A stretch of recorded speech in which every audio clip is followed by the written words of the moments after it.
Good morning. I hope that my English can be understood. English is my second language. I can speak 300 words of English, and I can only speak very slowly, so I hope you can understand. I'll tell you about some gaps, actually one big gap, which has much to do with the landscape architecture. But I guess that given the restricted time, we better get going. I'm going to talk about the shifts of paradigm we are in the middle of, and I'm also going to talk about that people-oriented city planning is now increasingly a strategy for cities all over the world. I'll start with the story of my life in a very short version. I am an architect. I graduated 51 years ago in the worst period of city planning ever, 1960, when the architects really started to be arrogant, and we were told that we should go and build high-rise and we should not build cities anymore. And transportation was the god, whatever, the car is coming in. And I rushed out of School of Architecture to do all this, and then I married a psychologist. And then I ran into all these questions. Why are you architects not interested in people? Oops, she got me. And I've spent 50 years after that to try to find out more about architecture and people. I heard in a very good lecture in England at one point, a British architecture critic, Ken Walpole, he took some object and said, it's bad luck for you architects that your mean of communication is a two-dimensional drawing and a still photo. Because in this way you always focus on form, and you forget that form in itself is sculpture, but architecture is the interaction between life and form. And while all of you are studying form all the time, who is studying the life? And who is studying the interaction? And you never are able to communicate and discuss the interaction of life and form with each other. It so happens that I have very soon after this sobering marriage with my wife, then I started to take a solid interest in this, and I've been down here all the time ever since. But let me start now. Actually, I spent 40 years in School of Architecture trying to get rid of my education and find out what architecture was about. And I was writing a number of books, always about life and form. And now, in my advanced age, I've written a new book, and that was this Danish foundation, Stinking Rich Foundation actually. They came and said, Jan, we would like you to write down everything you know, while you can still remember it. And I said, I haven't got time for that, I'm going to Tallinn and all that. And they said, how many assistants would you need to have time? And then they started to organize with researchers and layout people and translators, whatever. And after a little while I had time. Now we've done the book I'll tell you about. And doing this book has been very interesting for me, because that has given me this chance to look back over 50 years and say, and look at what on earth really happened, and where are we just now. As you can see, the book is available in all the major languages, Danish, Chinese, and English. I'm going, in this book, and also in this presentation, I'm going to talk about the very important changes of paradigm which happened around 1960. One had to do with the way we plan our cities, and the other had to do with the car invasion, which in the western part of Europe happened around 1950, 1960, and completely over, it was like a tsunami, and you know it over here also now. It was like a tsunami who pushed everything away because now the major thing was cars. Before that, I would say that we had the good old days. They lasted until 1960. And when I say the good old days in city planning and city architecture, it is because the cities were expanding in small units. They were adding one house after the other. It was done by craftsmen. It was done based on traditions and experiences handed over from generations. And actually, people and life of the city was part of the experience. So the cities were generally made to human scale, and actually I found that most of the things before Second World War is quite all right, and most of the things after Second World War is not quite all right, because these paradigm changes has happened. We can go to the old traditional cities, like Venice here, where everything is focused on people, everything is done by people, and they share the same room with all their various activities. We always had three major activities in public space. Public space was a meeting place, it was a marketplace, and it was a connection space. And all these things were always in the old cities done by people, by walking in the same space. You could carry your tomatoes, you could look at the girls, you could eat an apple and talk to your friends, all while you were moving through the city. All integrated and all in a fine balance. All this balance ended when the cars started to take over the public spaces. And the first thing which happened was that everybody who had a new car rushed down to the main street to show they got a new car. And it was the same in Denmark or Australia. And it was a fantastic change in the way our cities were working and the way we looked at city planning. All the cities I know of, they said one started to have a traffic department, and all the good transport engineers, they started to count all the cars every year, how many went this way, that way, how many was parking. So there always were professionals looking after the traffic, and they had endless data and documentation, and they could make prognosis saying, Mr. Mayor, you realize if we make 11 lanes now, we will be secure for the future.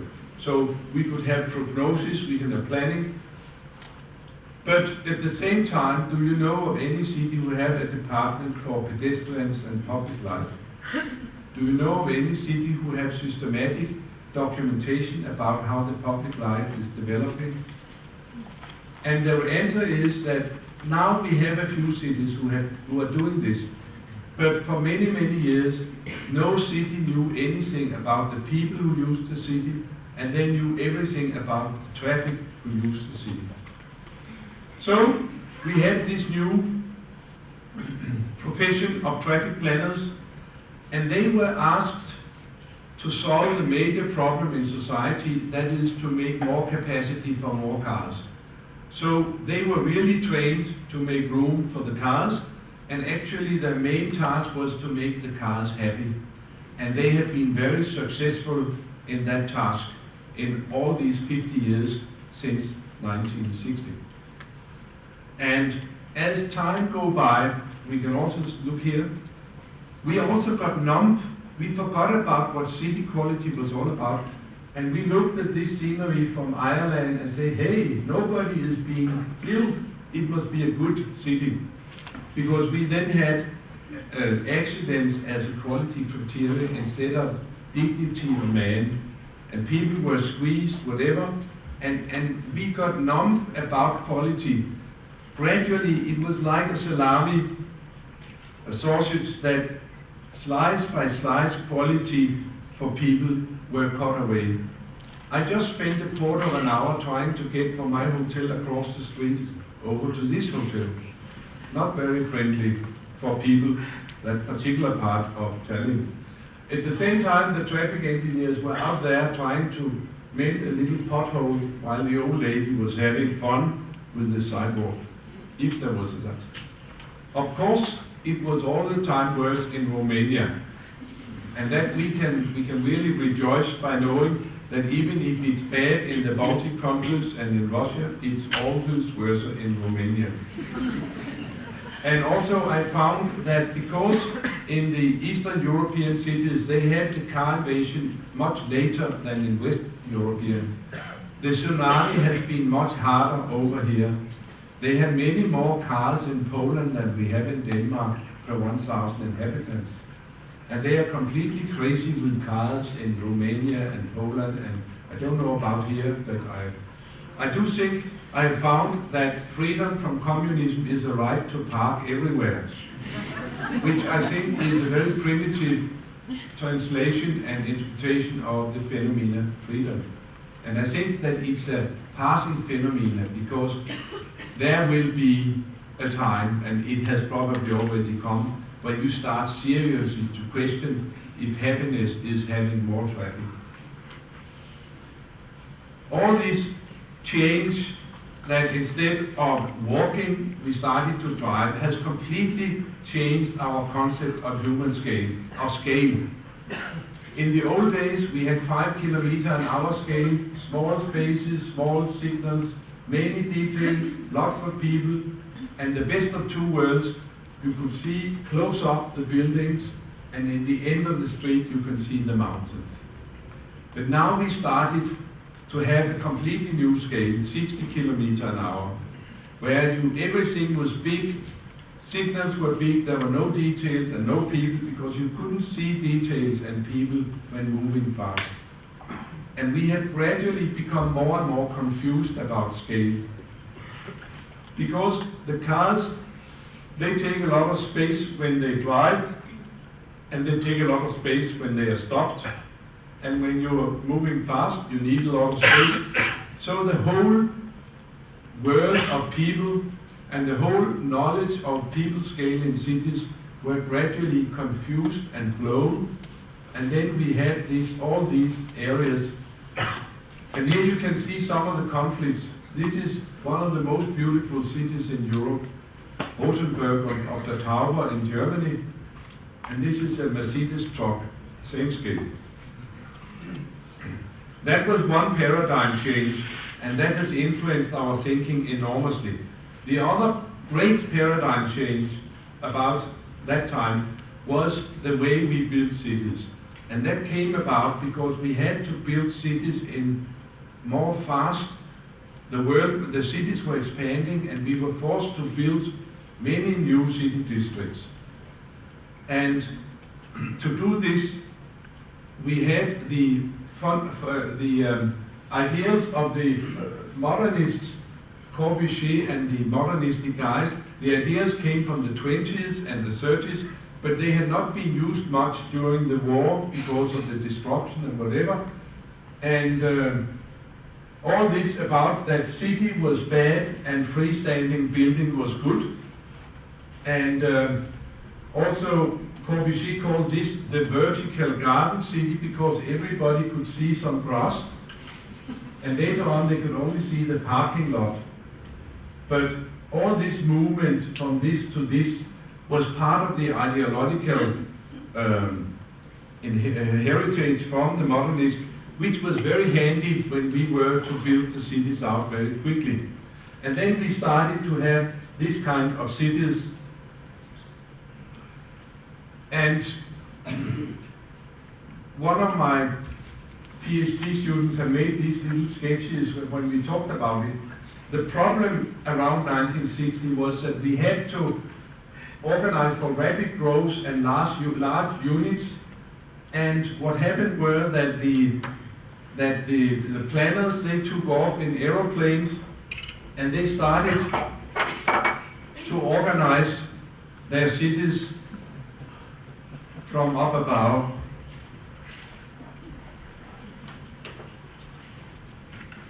Bingo. But it's important that city planning is always 3 different scales. There's a big city scale, there's a site plan scale, and there's a people scale. And if we look at it, the planners lifted off and started to do this I know it because that's what I learned when I was in School of Architecture. We did this all the time. The other scale is the site plan scale. I will call it helicopter perspective. That's the rooftop. And again, that is generally looked well after because planners and architects will take a great interest in the site plan.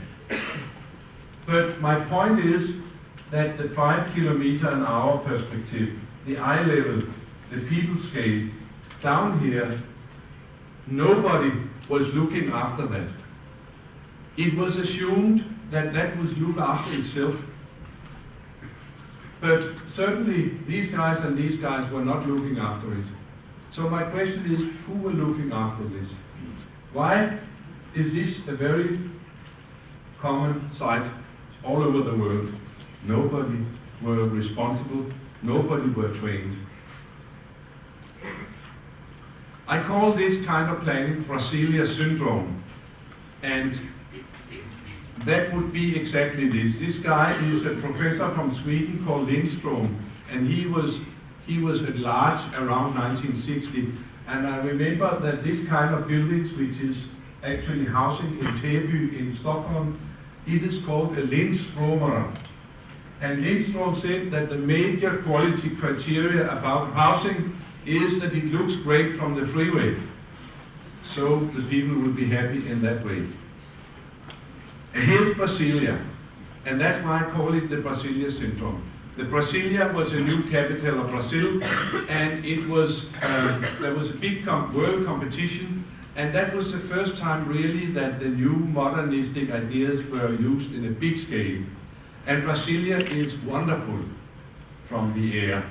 From the air, it is an eagle, where the head of the eagle is the parliament, and they have wonderful green parks, and they have wings with all the functions, and they have nice site plans where all the ministers are lying around the big park with the parliament on top. So from the airplane and from the helicopter, Brasilia is fantastic. Down at eye level, Brasilia is shit. Nobody thought about that people would be moving about in that city. And nobody thought about that the Brazilians would not, all of them, have a helicopter so they could enjoy the fine city. So they are walking endlessly along these paths where no concern for quality of walking has been applied. And they are trundling through the parks, and you have all these trampled lanes, because people are very conscious with their own energy, so they always try to take the shortest route, as you know. So nobody really in Brasilia had thought about people, they thought about objects. And we are doing it still. In all these 50 years, which I can look back upon, I can see this kind of building is still going on. We can take Dubai, and we can take this little picture up in the corner, because we have in the world somebody which I call the bird shit architects, who fly in and out of all places and jump down their towers regardless of context. One of the great things which Corbusier's thinking allowed was you don't need to take any concern for context no more. You can just drop your tower anywhere. If you have enough towers, you may have a city. Dubai. To me, Dubai is one of the worst places in the world, and I only go there if I'm absolutely forced to do so, which I'm not, luckily, sure I'm not. Here is the principle of the BRASILIA syndrome. Here are the usual suspects standing, organizing their stuff. And here is a new town from Holland, brand new plan. And you can almost hear them saying, oh my word, would it be smart to have 2 oval buildings? Yes, my dear. And what about some cubes? Yeah. And what about turning them 45 degrees? 45 degrees? That would be very interesting. And since we have a couple of screens to the railway, let's have some green screens. Bingo! But then you ask, how would life be for the Dutch people down here, and who was looking after them while they did this?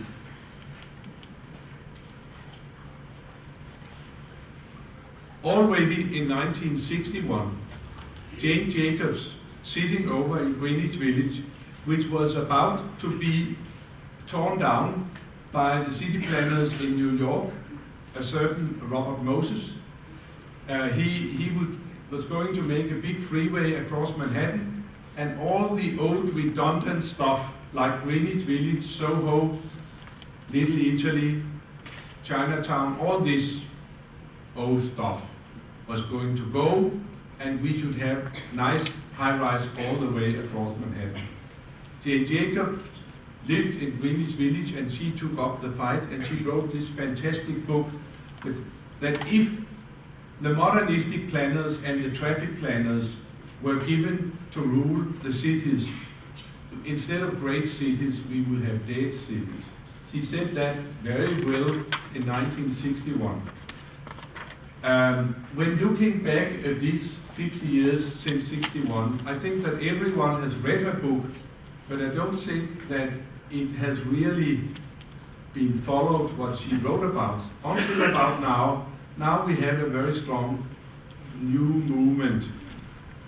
This year, a new mayor in Calgary in Canada was elected, and he sat down in his mayor chair and said, now my first purpose is to introduce the thinking of Jan Gehl in Calgary. 50 years later, took a while. But she was out there very early. So the planners have not been looking after people. The traffic planners have not been looking after people. What about the architects? Couldn't they be the good guys in this story? No. I have been in School of Architecture for 40 years and taught all over the world, and I've seen all the architecture schools you can speak of. And in no places were the issue of people and happiness for people a major concern. It was always more and more form, which was, and it got worse and worse as years gone by, and the still photos and the various media for producing pictures and showing to each other developed. Form got more and more into focus. So I've seen all these architects who sort of left the earth and started to do free form, like these guys here, the usual suspects here in Copenhagen. They think that Copenhagen, all Copenhagen needed is a tower. So, and if we can have one by Norman Foster, we would be really lucky. So the architects did not really, as a profession, in a big way, look after the people in all these years. And on the contrary, they got more and more obsessed with form. I think that going up and down, or driving up and down in Dubai is a very interesting exercise, because you see all these high-rise, and the more I look at them, the more I think about perfume bottles in our bathroom, where all the makers of perfume try to make an interesting bottle so they can sell their stuff. And I think that many of these high-rise towers are just like perfume bottles, another form, but no concern for content, and certainly no concern for the most important thing about a tower. That is about how does it land in the world of people. So you think it could not be easy to be worse? It can. This is from an exhibition about cities where somebody had a laugh about the way in which cities are being built nowadays. And then you think, this couldn't possibly be worse. But look at this housing area by Frank Gehry, which they're about to build in Manhattan, in Brooklyn. The people in Brooklyn doesn't like it at all. They are deeply worried that qualities which always were affiliated with Brooklyn would be gone sky high, and the only thing which might be mildly interesting may be the skyline, but still what matters is how these things adapt to Brooklyn. So in conclusion, the architects have not really taken up this area of caring for people. And if we look at the education of the traffic planners, of the planners, and of the architects, there is no element of serious study of people issues and people scale in any of these educations. I know because I tried to do it in some of the schools, and it was always looked down at as something which was not important. It was form which was important, and all this nitty-gritty stuff with people, that was hippie sort of stuff.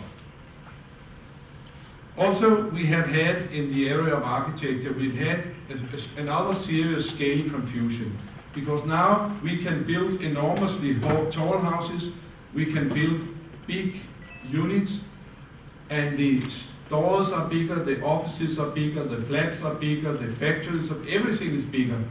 So we build bigger and bigger units, and that leads us again to lose our sense of scale. There is this famous example of the riverfront in Singapore. Here you have the old Singapore and the river, and a nice street between the buildings and the river. And here you have the usual bird-shit architects. All cities in the east, they have one by Kenzo Tange, and one by Foster, and one by Rogers, and one by what's he called? Never mind, but you know them. But this is a genuine Kenzo Tange, and there are the other ones here.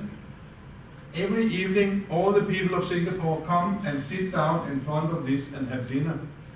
Not a single goes over here, because this is made for people, and this is made for dinosaurs.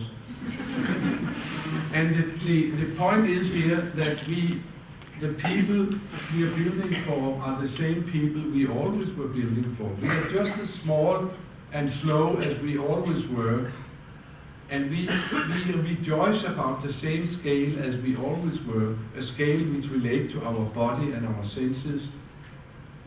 But we really have trouble finding out what to do with people scale in this story. This is my granddaughter. She's just learned to walk. That's the biggest day in your life. Then life can begin, because we are a walking animal. At no time in these 50 years are there any sign that people have been very happy about this way of building cities. We have endless documentation, and there are cartoons and whatever about that this kind of building is not very popular. In Australia, they are more to the point and try to pinpoint who may be responsible parties. In France, they are even lining up the architects to be shot, which I think is very sad, that we have a profession which can do so much good for people, and then people would want to shoot them because they are not doing their job properly. And then, what about the landscape architects? Maybe I go back here and say we have a gap. We have a gap, and the gap is that we have started to do cities this way, and we are doing traffic this way, and we are doing buildings this way, and there is a serious gap with the people scale. And then the next thing which are looked after are typically they will make a city plan like this, and the next thing they will make a design handbook about what tiles to be used and what are the details, what are the waste paper baskets to go in here. So they jump from the helicopter to the ant scale and make all this about details in the public spaces. But how the public spaces should be made, nobody is looking after that properly. But of course, luckily we have the landscape architects. They are down at ground level.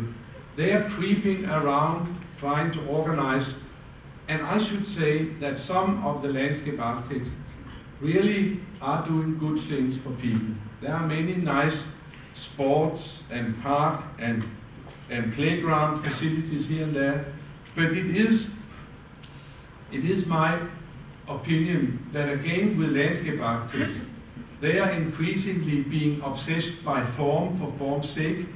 Many of you are making very silly and absolutely unusable furniture. And if you take a landscape magazine and go through all the illustrations, there are so many silly things done for form's sake. And if we go to the landscape architecture schools of this world, they don't have any significant courses about people either. So all the professions who have to do with the built environment, none of them are looking after people. I don't know what the landscape architects, but of course I know they are looking after the plants and ecology and a number of other things. But you know much more about plants than you know about Homo sapiens and a good urban habitat for Homo sapiens, and which is really the crunch here, that nobody has studied that and nobody has worked for that for 50 years, really seriously. Sometimes there is a good architect like Ralph Erskine, or good project like BO01 in Malmö, or good landscape architects who do wonders, but that is because they have a heart this big, not because they were taught in school about it. I know it because I've been again to all these landscape architecture schools. They are always better than the architecture schools, but they are not good enough. There is a gap. So, all the professions are not interested in people. No, they are very interested in people. And you can see it every time they do any project and hand it into a competition or to a client. The drawings are crawling with happy people. We call it undefined public life. That means people milling around, not knowing what to do. And this is a little housing area in Denmark. Isn't it wonderful? Everybody is out there 2 times. And this is a new project at the harbourfront in Sydney. All the inhabitants in Sydney are down here for the lunchtime. Isn't it wonderful? This is Ørestad in Copenhagen, one of the worst places I can think of BRASILIA syndrome. But the architects drew all these wonderful drawings about how life would be out there. This is how life is out there. So, no doubt, there's a lot of compassion in the perspective drawings, but not any knowledge and any compassion in the real construction drawings. And here is another nice example, also from Ørestad. If only Libeskind can build his 2 towers, the whole thing will come alive and people will stream out and go aimlessly around in the area. Good old Libeskind, he can do it, he can swing it. So this is very common. And of course, why are we putting in all these people in the drawings? Because a scenery with people is what we all like. We like people, that's the biggest interest we have. And we know that if there are people in a street or in a park, it's because they are having a good time. So they settle down and stay there for quite a while. That's a sign of quality. So many people is a sign of quality. If there was no quality, they would go home at once. So we are always drawing people to make it more attractive and to pretend that it's a good project. But what is the real world? This is London, downtown London, next to the City Hall. I think it's Norman Foster again. Have a nice promenade here, it's really wonderful. This is when Kohlhaas Dill. Oh, sit down and think about philosophy or whatever you like. This is a bench somewhere at the riverside. Enjoy.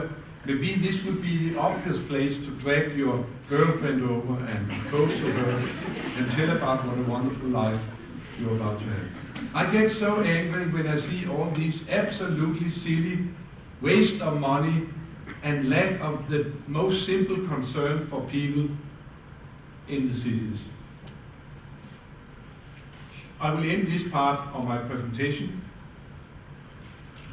by inviting you to this housing area in Copenhagen. It is inspired by English row houses, and it is 2.5 story high, and it's called the potato rows, and it's interesting in the way that it is not interesting. You fly over it and it's absolutely boring. Oh. If you had in such a project for city planning in any of the architecture schools or planning schools, you would be thrown out as uninspired, without visions, without talent. You can't do that. So, from the airplane, not interesting. From the helicopter, not interesting. But at eye level, it has all the qualities you could ever dream of. We have a list of 12 quality criteria, all 12 are observed here, and people love to be there. It has the highest housing value in Copenhagen. And the most interesting thing is that it also has the highest concentration of architects in Denmark. They're living here. The mayor is living here. The head of Copenhagen city planning is living here. Half of all the professors of architecture from School of Architecture is living here, while they are doing the other stuff. It's very interesting that when you are to look after yourself, your family and your parents, you know exactly what's good. My point here is, and I would always say that these people here, they are so happy about all the qualities around them that they don't have time to think about that it doesn't look smart from an aeroplane or from a helicopter. It's very good where you are. That is the trick. And my point here in this is that the most important scale, if you only have energy for one scale, do the people scale and forget about airplanes and helicopters. And also maybe even forget about the Chinese granite. That may not be so important as a number of issues related to good scale and environment for people walking around in the place. End of part 1. And now I know I shall speed up. I always say speed up here. I don't do it, but then people think I'll be finished soon. My point is now that after 50 years, we now definitely have a change of paradigm. We are in the full speed of changing the way we build our cities and the thing we ask for in cities. And now we want a lively city, an attractive city, a safe city. We have to do something about the climate, and we need to build a healthy city. And my point is that if you make a good people city, if you look well after your pedestrians and public life and after your bicycles, you can, in one operation, with one policy, you can address, you get a more lively, more attractive, more safe, more sustainable, and more healthy city. And it's actually so simple to look after the people, and it is so cheap to do it. So it's really quite obvious. I will not go into why we would like lively cities, but I can just mention that we are living in smaller and smaller households. We are having a more and more privatized life. We are having more and more leisure time. We live for longer and longer years. And we need other people in our environments and in our life. We need to have access to other people. And that is why public spaces and life in the city is increasingly interesting. We also know that if we make people scale, it's a more attractive scale, we feel more at home. And also our attraction number one, other people will be there and will be informed about the society. If it's a people city, it's safer and it's perceived as safer.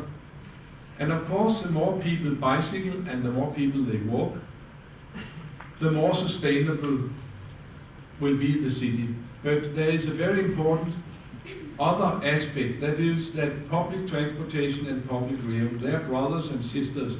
To have a good public transportation system. And in the next 20 years, we'll see the public transportation systems taking over a still bigger role of all the transportation. We can't solve the transportation problem in a world with 7 billion people with giving each of them a wheel in all four corners. There is no room for it, there is no resources for it. So in the very big cities we are about to have, the public transportation needs to be much smarter, much better. And then a good public rail is the other half of the story, because you have to go to the light rail and you have to go to your office, and so there are always a walking or bicycling period and a transportation period and another walking bicycling period. Then of course there is the healthy city challenge, and as you know, in many of the countries now, the health problems caused by people not being active during their daily day is a major cause of death. And from Copenhagen I know that if you are moderately active 1 hour a day, that is half an hour walking in the morning, half an hour walking in the afternoon or bicycling, you will live 7 years longer than the one who doesn't do it. And also you will be much cheaper in the health system, because they will need much fewer hospital beds, much fewer medicines in your old age. So all what the doctors say is keep your population active. And then of course somebody will say we can give them an escalator up to the fitness center and that will solve the problem.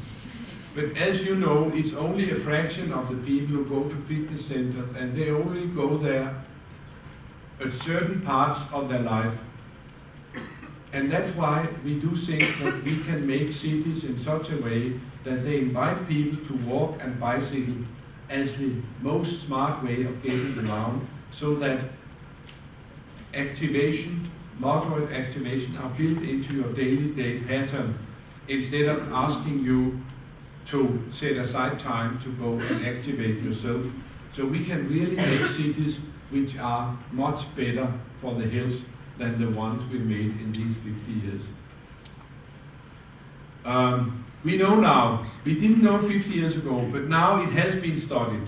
We know that the way we shape the cities have an enormous influence on our behavior patterns and the way we live and our quality of life. We also know that the way we make our buildings have a profound influence on what could happen along the building. Some facades, they signalize, walk on, we don't want you here. Other facades signalize, would you please take a seat and enjoy yourself. All this we know much more about now. I'll just say, to show you this is the Campo in Siena, and it's one of the world's best public spaces. And is this a miracle that 800 years ago they found out that to do this and it works still? Or is it common sense? My point is, it is common sense. We have identified about 12 important issues for people to like. You don't need to photograph it, it's all in here. But anyway, there's something about you should be protected from the things you don't like.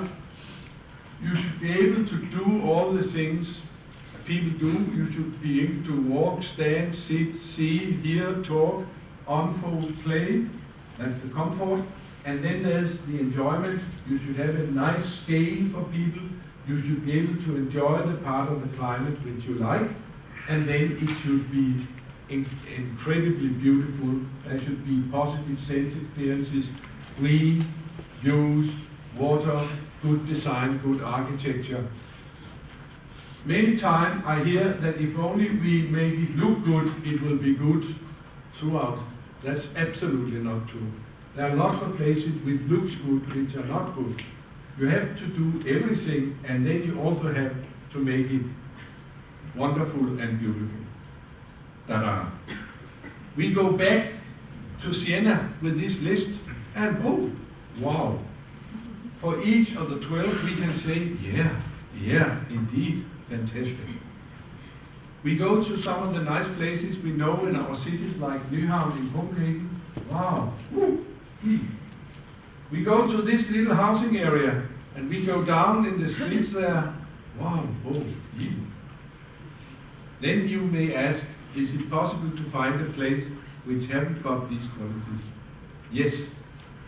In this Ørestad, which I hate in Copenhagen, they have made the square which out of 12 quality criteria, they have 13 wrong. And we have compared this place up there. What you do when all the things are wrong is that you run out of it as fast as you can.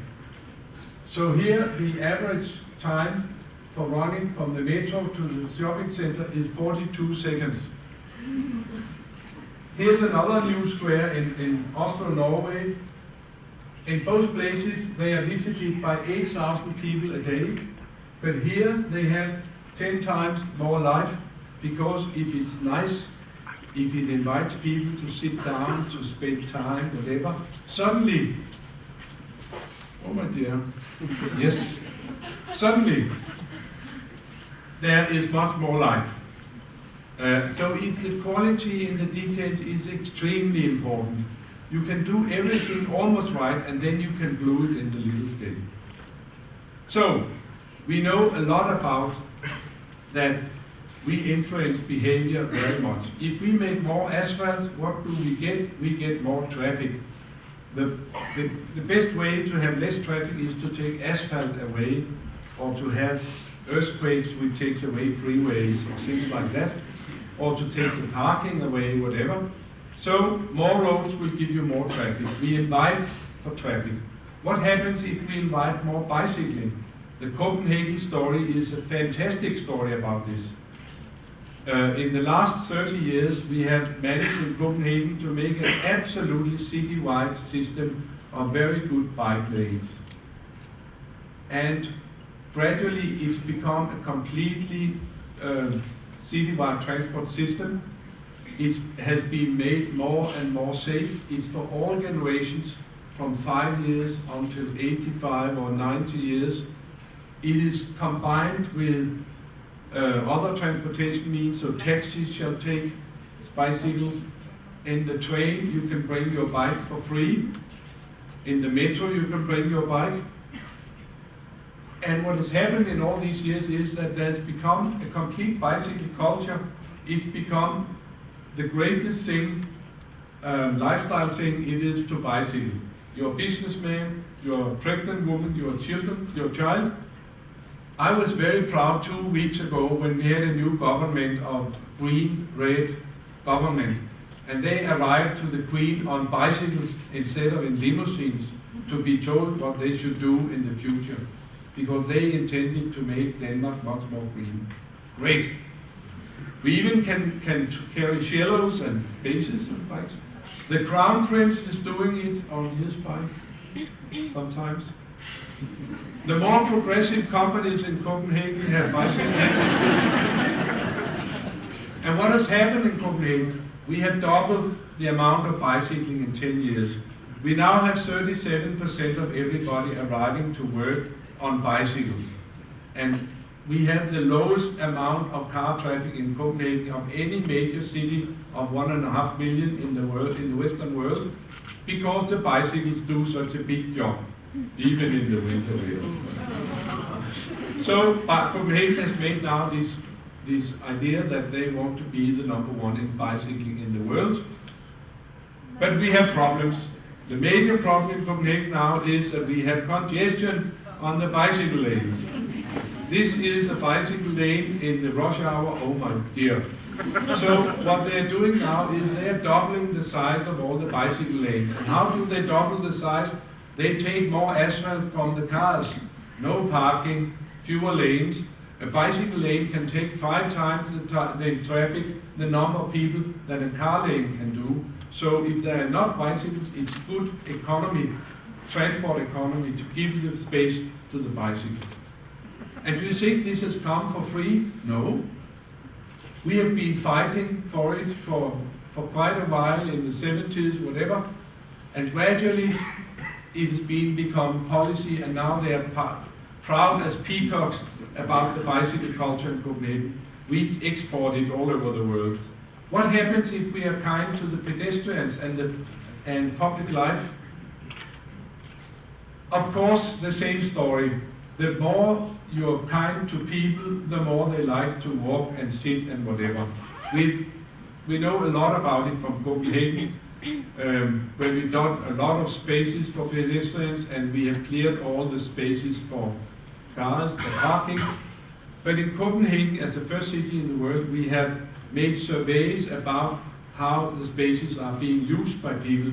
So we were able to document that whenever you improved the city for people, there were more people being more happy. And the politicians, the mayor wrote me a letter saying, if you hadn't given us the documentation, we would never, as politicians, have dared to make Copenhagen the nicest city in the world. So we know now there are more people, many more people walking. There are many more people who are not walking, and that's a sign of quality. They are sitting and enjoying and having a jolly good time. And we've seen the season expanding all the time. People will not go home just because it's winter. They stay out now for 10 months, and with the new smoking law, they stay out for 12 months a year. And so public life has really become a great thing in Copenhagen over time. It's been developed. Quality for people has been the key word. Not only in the city center, but all the streets in Copenhagen are in the process of being transformed from 4-lane asphalt streets to 2-lane streets with street trees and bicycle lanes and median, so that people can cross safely. And okay, we have not reached this yet, but it's common that we take the sidewalk and the bicycle lanes across all the major side streets, all the smaller side streets, so that you can stay on the sidewalk while you're walking. The pedestrians and the bicycles are just as important as the cars. They also have a policy now that they will make Copenhagen the best city for people in the world, and all of us will have to walk 20% more in just 4 years. And this is part of this city policy, that in this city we shall walk and bike as much as possible. You can have this back.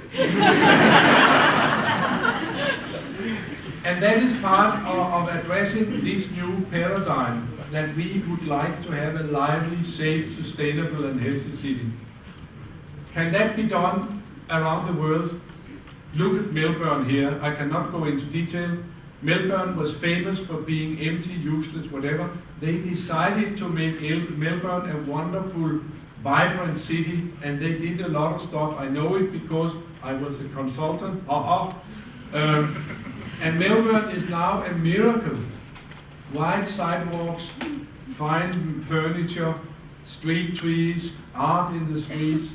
They really have a policy that in Melbourne we walk. And what has happened in 10 years just, there are 40% more people in the city, much more in the evening, and 4 times more people are sitting and enjoying. So it looks like any city from the air, but down at our street level, Melbourne is like Paris, for God's sake. And also, Melbourne has now been, for the first time in 10 years, declared the most livable city in the world. And they're sitting down in Australia with their arms up there, like this. And if you look at the most livable cities in the world, they're always the cities which have been sweet to pedestrians and bicycles.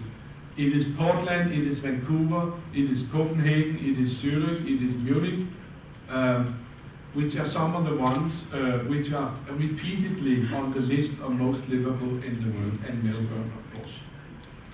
I'll end in New York, and Bruno will be happy. In New York, they had a new mayor some years ago, Michael Bloomberg, and he promised, he said, to have sustainable world, we must start with the cities. And he made this C40 of the biggest cities in the world, where all the mayors came together and discussed how they could make a more green city and more sustainable life. And he stepped up there and said, New York will be the greenest metropole in the world in no time to speak of. And then he set forth to do it. His transport commissioner and the planning commissioner, they came rushing over to Copenhagen, and we had some jolly good days. I could not get the bicycles from the ladies in 2 days, Even at night they kept the bicycles, and out in the airport we managed to get the bicycles back. And then they just said, we want a city like this one. When can we start? And I was quick, I said, let's start on Monday. So we started on the Monday, and they had been rolling out. In New York, they always walked, but you could not sit in New York. You had to go down in Central Park if you were tired. There were no benches, no cafes. The bicycle were used to protect the parked cars. Here is a bicycle poster showing the system. But now they are rolling out, they have a plan that you should not go by car into Manhattan. You should go by metro, by subway, or by bicycle. We have wide avenues, we have flat country, we have concentrated city. We bike in New York. They have a plan to put in 6,000 kilometers of bicycle infrastructure, and they are rolling it out with a speed which is unbelievable. This is just the 9th Avenue. Now they are down to 1st Avenue. And they are doing it in all the boroughs, in Bronx and Brooklyn and Queens, whatever. And also the other part of the program is that you should be able to walk much more freely. You should have wider sidewalks. You should have more places where you can linger and enjoy. And then they realized, of course, that maybe we can do without Broadway as a traffic lane. This is Broadway in front of Macy's. In the beginning of 2009, this is a little bit later. We have closed Broadway to traffic. This is Times Square, Broadway and Times Square in the beginning 2009, and this is Broadway and Times Square today. It was done as an experiment. Inside 6 months it was made permanent. Go to New York and see how a slight little change in the streetscape have had enormous influence. So I could sing here with Frank Sinatra, when you can make it in Broadway, you can make it anywhere. Tallinn, Tallinn, Tallinn. Okay, now the very end. I can talk about the Western city. I can talk about Copenhagen, Sydney, Melbourne, New York, and other cities who now have this policy. In this city we shall walk and bicycle as much as possible. And many more cities are coming up, taking over that. The next city I'm going to will be Moscow, by the way, so I look forward. But the major problems in this world are not in the Western cities. They are not in the Eastern European cities. They are, of course, in the very fast-growing, developing cities, like Dhaka, like Hanoi. There we have the major challenges. And there, the people, the quality for people are deteriorating every day under the pressure of development and car traffic and whatever. So that is really where we should put a lot of energy in humanizing the cities and making better life for the people who live there. I am personally very, very proud that my work with people in the city is now being published in the most unusual and wonderful places, and seeing that they can use this kind of philosophy in the development of Bangladesh and Vietnam, whatever. Also, all my books are translated into Chinese, but unfortunately they have not really had time to read them yet. But that gives hope, doesn't it? Welcome to the 21st century. Mind the gap. Thank you.